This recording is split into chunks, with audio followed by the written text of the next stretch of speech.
ಸಚಿವ ಶಿವಾನಂದ ಪಾಟೀಲ್ ವಿರುದ್ಧ ಪ್ರತಿಭಟನೆಗೆ ತಯಾರಿ ನಡೀತಾ ಇದೆ. ಬೆಳಗಾವಿಯಲ್ಲಿ ನೂರಾರು ರೈತರು ಪ್ರತಿಭಟನೆಗೆ ತಯಾರಿ ನಡೆಸಿದ್ದು, ರೈತರು ಕಚೇರಿಗೆ ನುಗ್ಗುತ್ತಾರೆ ಎಂಬ ಆತಂಕದಲ್ಲಿ ಈಗ ಪೊಲೀಸ್ ಸೆಕ್ಯೂರಿಟಿ ನೀಡಲಾಗಿರುವಂತಹ ದೃಶ್ಯವನ್ನ ಗಮನಿಸ್ತಾ ಇದ್ದೀವಿ.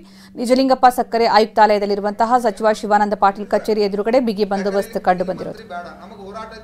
ಮಂತ್ರಿ ನಮ್ಮ ಬದಲು ರೈತರ ಬದಲು ಯಾವತ್ತು ಅವೇನಾಗಿ ಮಾತಾಡ್ಯಾನೋ ಇವತ್ತು ನಮಗೆ ಮಂತ್ರಿ ಬೇಕಾಗಿಲ್ಲ. ಅದನ್ನ ನೀವು ನಮ್ಮನ್ನು ಒಳಗೆ ಹೋಗಕ್ಕೆ ಬಿಟ್ಟಿಲ್ಲ ಅಂದ್ರೆ ನೀವು ಇಲಾಖೆ ಅವ್ರ ಕೆಲಸ ಮಾಡ್ತಾರೆ. ನಮ್ಮಲ್ಲಿ ವಿನಂತಿ ಮಾಡ್ಕೋದು ಜಗಳ ಅಲ್ಲ.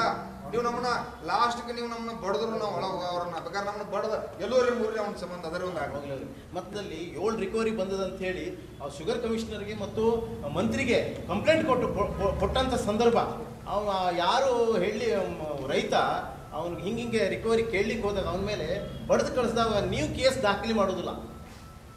ಇದಕ್ಕೆ ಅನವಶ್ಯಕವಾಗಿ ನೀವು ಬಂದು ಕೂತ್ಕೋತೀರಿ. ನೀವು ಇದಕ್ಕೆ ಯಾಕೆ ಕೂತೀರಿ? ನನಗೆ ಅದಾರ್ಥ ಇಷ್ಟು ಮಂದಿ ಬಂದೋಬಸ್ತಿ ಏನಂತೇಳಿ ಕಾಯ್ತೀರಿ? ಮನುಷ್ಯನ ಏನಿದೆ ಕಾನೂನು ಪರಿಪಾಲನೆ ಲೆಕ್ಕದಲ್ಲಿ ಜೀತ ಇದು ಯೋಗ್ಯ ಇಲ್ಲ. ಕಾನೂನು ಪರಿಪಾಲನೆ ಲೆಕ್ಕದಲ್ಲಿ ನನಗೆ ಜೀತ, ಆ ಮಂತ್ರಿಗಳ ಜೀತ. ನಿಮಗೆ ಸ್ವಾಯತ್ತತೆ ಇದೆ, ನಿಮಗೆ ಕಾನೂನು ಅಧಿಕಾರ ಕೊಟ್ಟಿದ್ದಾರೆ. ನೀವು ಅಶಾಂತತೆ ಆದ್ರೆ ಮಾಡ್ರಿ ಸರ್. ಇಷ್ಟೆಲ್ಲ ಜನ ಆಗ್ತಾ ಇರ್ಬೇಕು ನೀವು. ಅದು ನಮಗೇನು ಪಸಂದ್ ಆಗುದಿಲ್ಲಪ್ಪ.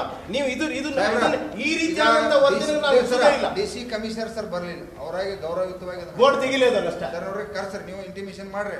ಈಗ ಸಂಘಟನೆಯವ್ರು ಬೇಡಿಕೆ ಇಲ್ಲ ಅಂದ್ರೆ ನಾವು ಗೌರವಯುತವಾಗಿ ನಾವು ಬೋರ್ಡ್ ತೆಗಿಸ್ಬಿಡ್ತು. ನೀವು ಸುಮ್ಮನೆ ಅಷ್ಟೇ. ಇಲ್ಲ ಬೋರ್ಡ್ ತೆಗಿಲಿಕ್ಕೆ ನೀವು ತೆಗೀರಿ ಸರ್. ಈಗ ಅವ್ರು ಮಾತಾಡಿ ಹೇಳ್ರಿ, ನೀವ್ ಹೇಳ್ರಿ. ಉಪಮುಖ್ಯಮಂತ್ರಿಗಳು ಮೊನ್ನೆ ನಾವು ನಮ್ಮ ನಿವೇದನೆಯನ್ನ ಎಲ್ಲಿ ಚಳಿಗಾಲದ ಅಧಿವೇಶನ ಸಂದರ್ಭದಲ್ಲಿ ಹೇಳಿದಾಗ್ಯೂ ಅದೇ ರೀತಿ ವರ್ತನೆ ಮಾಡಿರೋದು ಮಾನ್ಯ ಡಿ.ಕೆ. ಶಿವಕುಮಾರ್ ಅವರು. ನಾನು ಆಮೇಲೆ ಮಾಡ್ತೇನೆ, 2 ತಾಸು ಬಿಟ್ಟು ಬರ್ರಿ ಅನ್ನುವಂಥದ್ದು.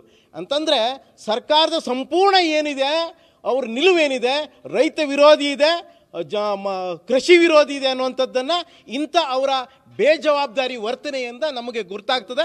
ಅದಕ್ಕೆ ಅದನ್ನ ನಾವು ಚೀಮಾರಿಯನ್ನು ಆಗ್ತಾ ಇದ್ದೇವೆ. ಇವತ್ತು ನಾವು ಏನಂತ ಅವ್ರದ್ದು ಶಿವಾನಂದ ಪಾಟೀಲ್ ಸಕ್ಕರೆ ಸಚಿವರು ಏನಿದಾರಲ್ಲ ಅವರ ಬೋರ್ಡನ್ನು ತೆರವುಗೊಳಿಸುವಂಥದ್ದು ಇಲ್ಲ, ಅವಶ್ಯಕತೆ ಇಲ್ಲ. ಆ ನಂತರ ಅದೇ ಕಚೇರಿಗೆ ಬೀಗ ಹಾಕುವಂಥದ್ದು, ಆ ಬೋರ್ಡನ್ನು ತೆರವುಗೊಳಿಸುವಂಥ ಕಾರ್ಯಕ್ರಮವನ್ನು ಮಾಡ್ತೇವೆ.